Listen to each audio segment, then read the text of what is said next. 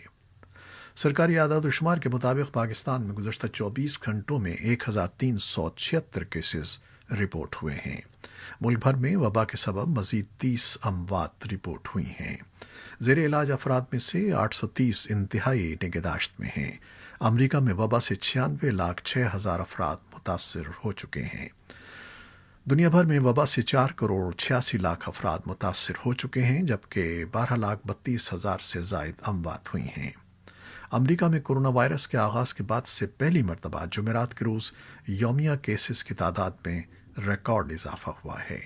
Cases میں record اضافے کی اطلاعات ایسے وقت میں موصول ہوئی ہیں جب امریکی عوام صدارتی انتخاب کے نتیجے کا بے تابی سے انتظار کر رہے ہیں۔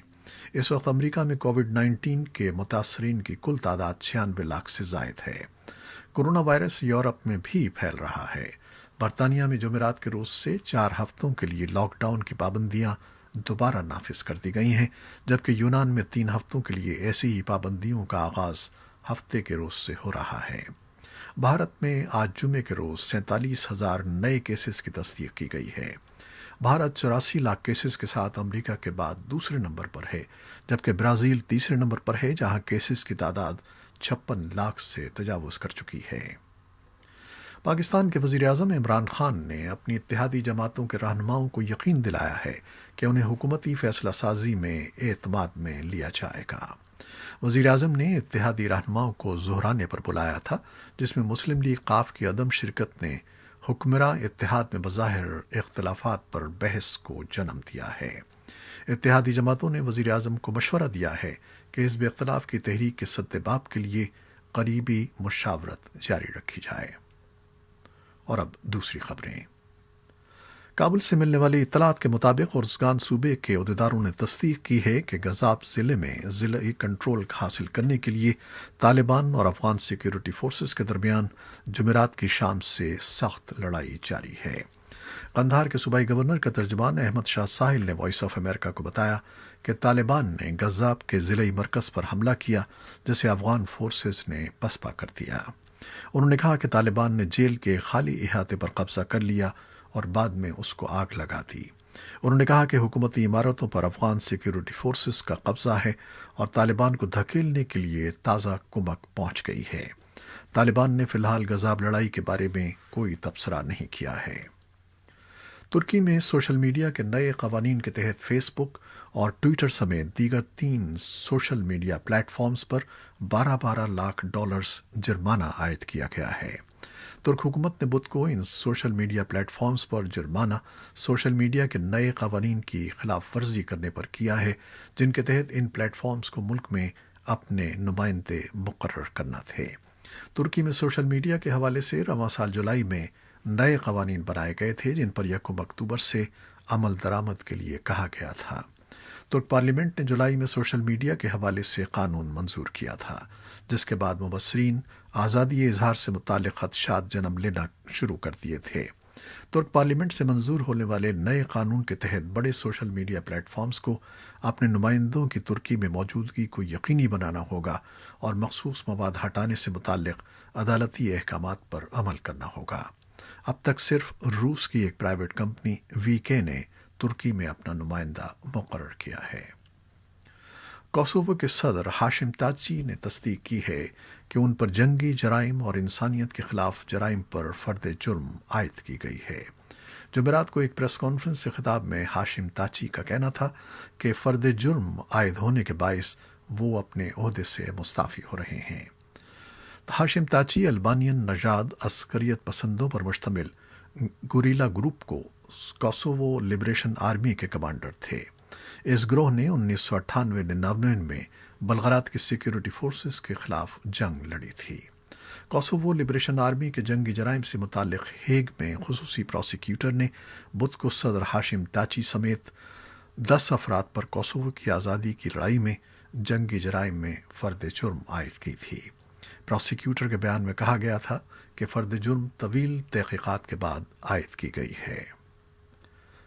افریقی ملک کیمرون میں حکام کا کہنا ہے کہ 4 سال بعد باغیوں کے علاقے میں اسکولوں کو دوبارہ کھولا گیا تھا، مگر ناکافی سیکیورٹی کے باعث یہ دوبارہ خالی ہو رہے ہیں۔ کیمرون میں باغی سن 2017 سے انگریزی بولنے والوں کے لیے ایک الگ ریاست کی تشکیل کا مطالبہ کر رہے ہیں جو اکثریتی فرانسیسی بولنے والوں سے الگ ہو۔ یہ تھیں وہ خبریں جو فیس بک لائیو پر ہم نے آپ کے لیے پیش کی۔ ہماری ویب سائٹ اور یوٹیوب پر یہ بلیٹن پوسٹ کر دیا جاتا ہے جسے آپ بعد میں بھی دیکھ سکتے ہیں۔ خالد حمید کو اب اجازت دیجیے گا۔ اللہ حافظ۔